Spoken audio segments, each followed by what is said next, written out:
L'air du centre d'entraînement de Fort Bragg était chargé d'une tension presque palpable. Nous étions en octobre 1972 et la pièce sentait les tapis de gymnastique, l'huile d'armes et autre chose. Cette électricité particulière qui précède l'affrontement. Bruce Lee se tenait près du râtelier à équipement, son survêtement noir absorbant la lumière crue des néons qui donnait à tout un aspect clinique. Il avait été invité par des canaux officieux, une faveur pour un officier de liaison militaire qui pensait que même les opérateurs des forces spéciales les plus dures pouvaient bénéficier de concepts de combat non conventionnels. La séance était censée être éducative, un échange discret entre professionnels qui comprenaient la violence d'une manière que la plupart des civils ne comprendraient jamais. Mais la lieutenant-colonel Sarah Vance avait d'autres intentions. Vance se tenait contre le mur de parpaing, les bras croisés sur une poitrine qui portait l'assurance manifeste de quelqu'un d'habitué à commander. Elle mesurait 1,78 mètres, 75 kg de muscles denses et fonctionnels construits au cours de 18 années de service militaire qui l'avaient mené des rangs enrôlés au commandement d'un bataillon. Un parcours qui l'avait obligé à être 2 fois meilleur que ses homologues masculins, chaque jour. Ses épaules étaient larges, ses avant-bras dessinés par la force qui vient de milliers d'heures à porter du matériel, escalader des obstacles et faire ses preuves dans un monde qui n'avait que récemment commencé à accepter les femmes dans des rôles proches du combat. Des cicatrices marquaient ses jointures, non pas de bagarres de bar ou de confrontations anodines, mais d'exercices où elle avait refusé d'accepter les limites que d'autres tentaient de lui imposer. Sa mâchoire travaillait lentement sur un chewing-gum, une habitude prise pendant le stress. Ses yeux, vifs et calculateurs, ne quittaient pas Bruce Lee. Pour Vance, l'homme sur le tapis était une anomalie qui ne cadrait pas avec sa vision du monde soigneusement construite. Un civil, un acteur qui apprenait aux stars de cinéma à avoir l'air dangereux devant une caméra, à simuler le combat pour le divertissement. Elle avait entendu les rumeurs qui circulaient dans la communauté des opérations spéciales, que cet artiste martial chinois était différent, que sa vitesse défiait toute compréhension conventionnelle, qu'il avait remporté plusieurs confrontations à huis clos dont les rapports officiels ne faisaient jamais mention.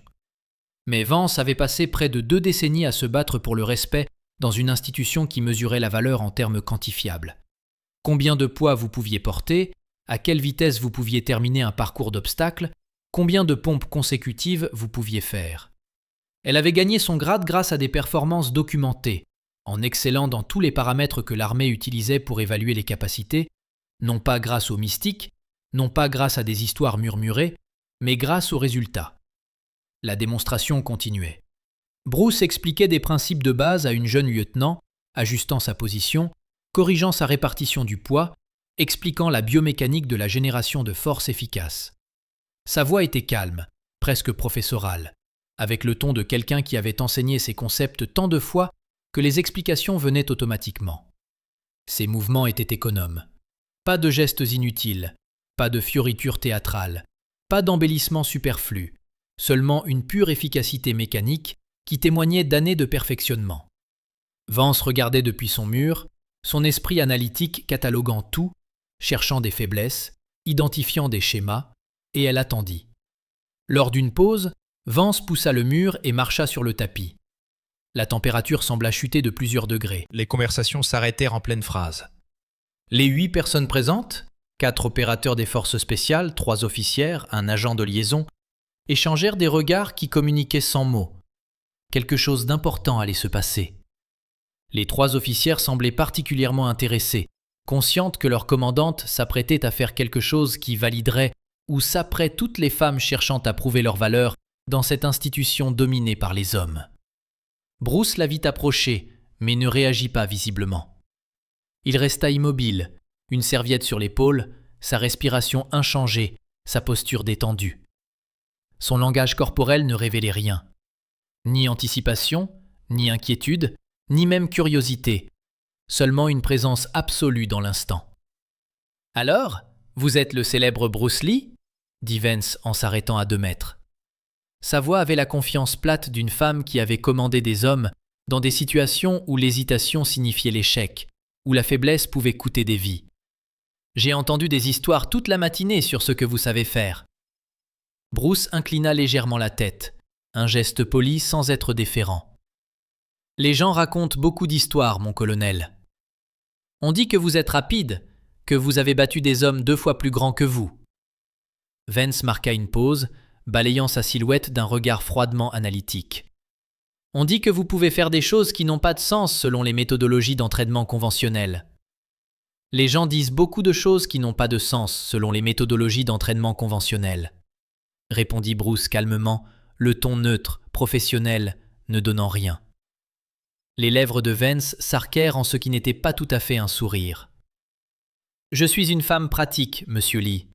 J'ai passé 18 ans dans une armée qui mesure tout en termes quantifiables. Pompes accomplies, milles parcourus en des temps précis, obstacles franchis, poids porté sur une distance, tout documenté, tout mesurable, tout reproductible. » Elle fit un demi-pas en avant, réduisant la distance entre eux. « Je ne crois pas au mystique. Je ne crois pas à la réputation bâtie sur des histoires. Je crois en ce qui peut être mesuré, testé et reproduit dans des conditions contrôlées. »« Alors, nous avons quelque chose en commun, » dit Bruce. « Moi aussi, je crois en ce qui peut être mesuré et reproduit. La différence réside peut-être dans ce que nous choisissons de mesurer. » « Vraiment ?» Le ton de Vance s'aiguisa comme une lame qu'on dégaine. « Parce que de là où je me tiens, ce que je vois, c'est un civil qui apprend à des acteurs à avoir l'air dangereux devant une caméra. Quelqu'un qui n'a jamais eu à porter un soldat blessé hors d'un territoire hostile sous le feu.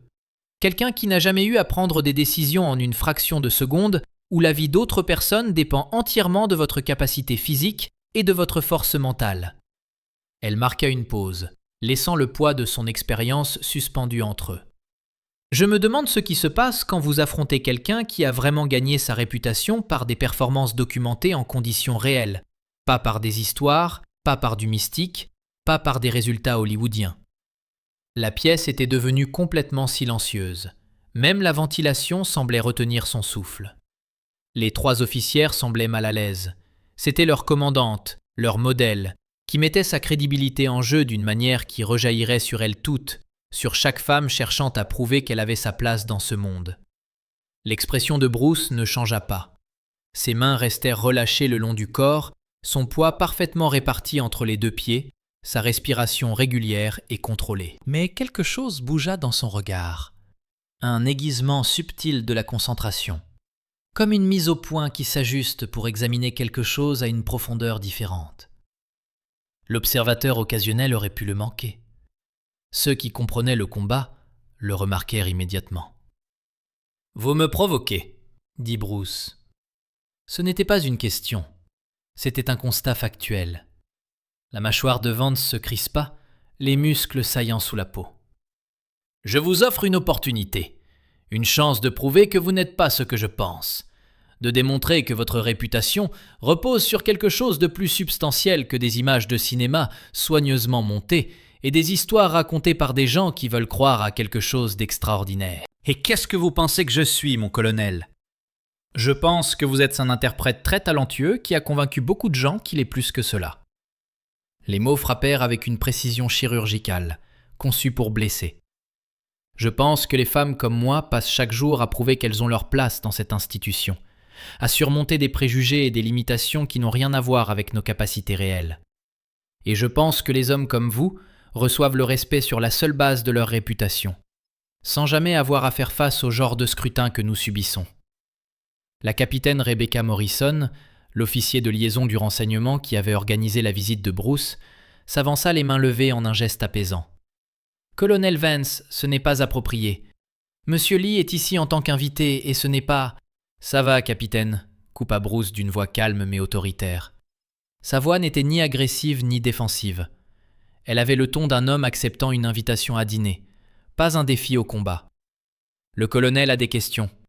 Les questions méritent des réponses. Et certaines questions ne peuvent trouver de réponse que par l'expérience directe. Vance retirait déjà sa veste d'uniforme, révélant un débardeur militaire qui montrait des bras sculptés par des années d'entraînement fonctionnel. Pas les muscles massifs de la musculation, mais le genre de force dense et pratique qui vient du fait d'utiliser son corps comme un outil, jour après jour. Elle roula les épaules, produisant une série subtile d'ajustements et de craquements, et se dirigea vers le centre du tapis.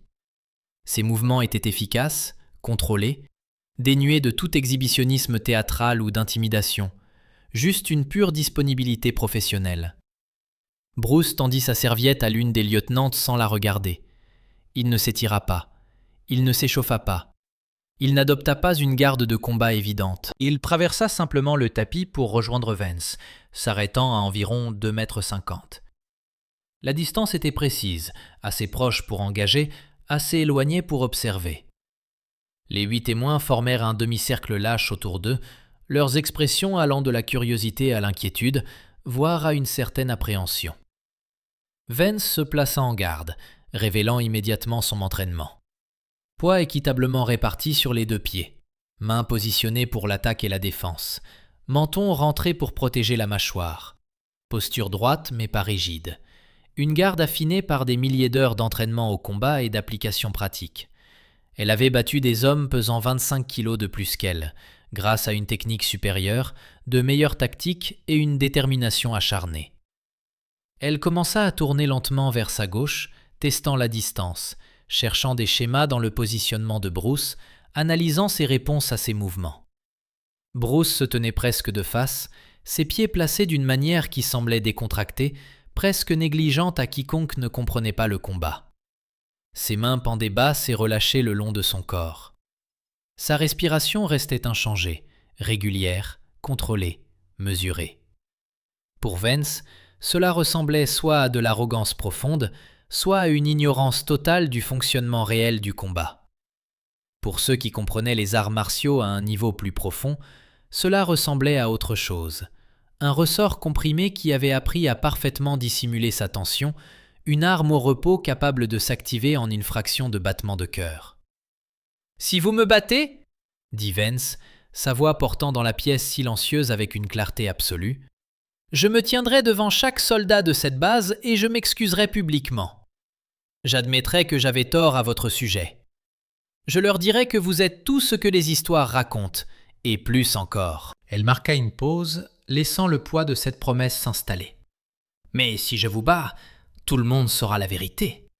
Que Bruce Lee n'est qu'un homme de plus dont la réputation dépasse de loin ses capacités réelles.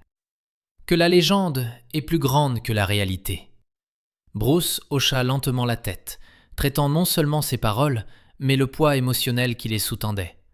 Les années de lutte pour la reconnaissance, le besoin constant de faire ses preuves, l'armure qu'elle avait construite par nécessité. « Ce sont vos conditions. »« Ce sont mes conditions. »« Alors, j'accepte. » Vance ne perdit pas de temps en conversations supplémentaires ou en jeux psychologiques. Elle avait lancé son défi. Les conditions étaient acceptées. Maintenant, place à la vérité. Elle lança un direct du droit. Pas une frappe à pleine puissance destinée à causer un maximum de dégâts, mais un coup d'approche conçu pour établir la distance, tester les réactions et provoquer une réponse qui révélerait des schémas. Techniquement correcte, jetée avec l'efficacité mécanique de quelqu'un qui avait été enseigné par des professionnels qualifiés et qui avait affiné ses enseignements par une application pratique contre des adversaires résistants. Bruce bougea. Ce qui arriva ensuite se produisit si rapidement que plusieurs témoins eurent plus tard du mal à décrire la séquence exacte des événements. Le haut du corps de Bruce se déplaça, peut-être de 8 cm vers la droite, pas plus, juste assez pour laisser le poing de Vance passer inoffensivement à côté de sa mâchoire, avec peut-être 1 centimètre de marge. L'économie du mouvement était stupéfiante. Simultanément, alors que son torse achevait cette esquive minimale, sa main droite jaillit en un coup de poing vertical qui parcourut moins de 30 cm depuis sa position de départ. L'impact toucha Vance directement sur le sternum, en plein centre de la poitrine. L'effet fut immédiat et profondément choquant pour tous les spectateurs. L'élan de Vance s'arrêta complètement, comme si elle avait couru tête la première dans une barrière invisible matérialisée dans l'air. Ses yeux s'écarquillèrent, ses pupilles se dilatant de surprise et de quelque chose qui ressemblait à de l'incrédulité. L'air quitta ses poumons en un seul grunt explosif que tout le monde entendit. Elle chancela en arrière de 2 pas, ses mains tombant instinctivement de leur garde pour protéger son abdomen, son visage affichant un mélange complexe de surprise, de confusion et la prise de conscience grandissante que quelque chose venait de se produire qui ne correspondait pas à sa compréhension du fonctionnement des combats. Bruce n'avait pas bougé de sa position initiale. Sa main était déjà revenue le long de son corps, relâchée et souple, comme si rien de significatif ne s'était passé. Sa respiration restait inchangée, régulière, contrôlée, ne montrant aucun signe d'effort. Tout l'échange, du point initial de Vance à son recul, avait duré moins de 2 secondes. Vance cligna rapidement des yeux, essayant de traiter ce qui venait de lui arriver. Elle avait déjà été touchée violemment par des hommes qui savaient générer de la puissance, qui avaient essayé d'utiliser leur avantage de taille et de force pour submerger sa technique supérieure et son intelligence tactique. Elle avait encaissé des points solides de boxeurs, des coups de pied puissants de combattants Muay Thai et des frappes brutales de camarades soldats lors d'entraînements en contact total. Mais c'était fondamentalement différent d'une manière qui ébranla sa confiance. Le coup n'avait pas semblé puissant. Il n'y avait eu aucun élan visible, aucune rotation de hanche évidente, aucun signe avant-coureur qui aurait pu la prévenir. Pourtant, l'impact avait envoyé une onde de choc dans tout son torse, réverbérant dans sa structure squelettique, comme si quelqu'un lui avait balancé une batte de baseball en pleine poitrine. « C'est quoi ce bordel ?» marmonna Vance, plus pour elle-même que pour quiconque dans la pièce. Elle se redressa avec un effort visible, forçant sa respiration à revenir sous contrôle conscient, luttant contre la réponse instinctive de son corps qui voulait se recroqueviller pour se protéger. La première lueur de doute apparut dans ses yeux, mais elle la réprima rapidement par une force de volonté pure. Elle était commandante de bataillon dans l'armée américaine. Elle avait survécu à l'école des Rangers. Elle avait dirigé des troupes dans des situations où l'échec signifiait des pertes. Elle avait surmonté chaque obstacle que l'institution avait placé sur son chemin. Elle n'allait pas se laisser intimider par une seule frappe d'un homme pesant 15 kilos de moins qu'elle. Vance reprit sa garde et s'avança de nouveau, cette fois avec une prudence nettement accrue, sa garde plus serrée, ses mouvements moins engagés. Elle lança un jab, puis un autre, testant les réactions de Bruce, essayant d'établir un schéma qu'elle pourrait exploiter. Les 2 points manquèrent leur cible avec des marges incroyablement faibles. La tête de Bruce bougeait juste assez pour éviter le contact, ni plus ni moins. L'économie de ses mouvements défensifs était vraiment déconcertante, comme s'il avait calculé la distance minimale exacte requise pour la sécurité et refusait de gaspiller un seul millimètre de mouvement au-delà de cette nécessité absolue. Puis Vance s'engagea plus pleinement, lançant une combinaison complète. Jab, cross, crochet du gauche, 3 coups de poing lancés avec une réelle intention de toucher, de faire des dégâts, de prouver son point de vue. Ce n'étaient pas des frappes d'exploration hésitantes. C'étaient les techniques d'une femme qui avait passé des années à apprendre à tenir tête à des adversaires plus grands et plus forts grâce à une technique supérieure. Bruce esquiva le jab d'un mouvement subtil de la tête qui donna l'impression que Vance avait simplement mal calculé sa distance. Il para le cross de la main gauche, le redirigeant doucement par-dessus son épaule, avec une aisance qui semblait presque nonchalante. Et le crochet. Le crochet n'atteignit jamais sa cible prévue, car, alors que la main droite de Vance se rétractait encore du cross paré, Bruce avait déjà pénétré dans sa garde et délivré une frappe précise de la paume sous la mâchoire. Le bruit résonna dans la salle d'entraînement, un claquement sec et net qui fit grimacer tout le monde. Plusieurs personnes touchèrent instinctivement leur propre mâchoire par sympathie. La tête de Vance bascula en arrière, ses genoux fléchirent sous elle. Pendant un long moment, elle parut suspendue dans le temps, son corps pris dans cet instant terrible entre conscience et inconscience, son système nerveux discutant frénétiquement avec sa volonté pour savoir lequel devrait avoir la priorité. Sa vision devint momentanément blanche sur les bords, une sensation familière suite à des commotions antérieures, mais curieusement plus intense, plus complète. Bruce aurait pu en rester là. Tous dans la pièce comprenaient cette simple vérité. L'ouverture existait. Le menton de Vance était complètement exposé, son équilibre totalement compromis, sa garde parfaitement ouverte. Une frappe de plus, correctement placée avec toute son intention derrière, et la commandante de bataillon serait inconsciente avant de toucher le tapis. Au lieu de cela, Bruce recula délibérément, retournant à sa position initiale, exactement là où il avait commencé, et attendit simplement avec une patience infinie. Vance secoua violemment la tête, essayant de dissiper le brouillard et les sifflements qui avaient soudain empli son crâne. Elle sentit un goût de cuivre. Une fine ligne de sang était apparue à l'intérieur de sa bouche, là où elle s'était accidentellement mordu la joue pendant l'impact.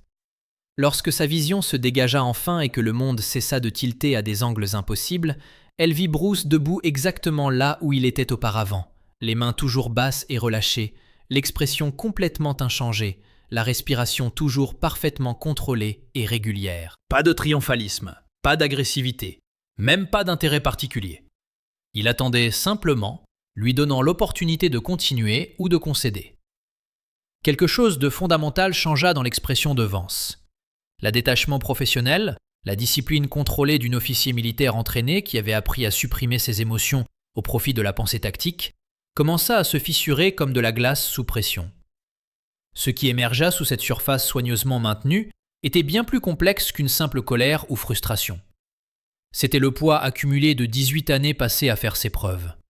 De chaque fois que quelqu'un avait douté de sa capacité, uniquement à cause de son genre. De chaque obstacle qu'elle avait systématiquement surmonté par une détermination qui frôlait l'obsession.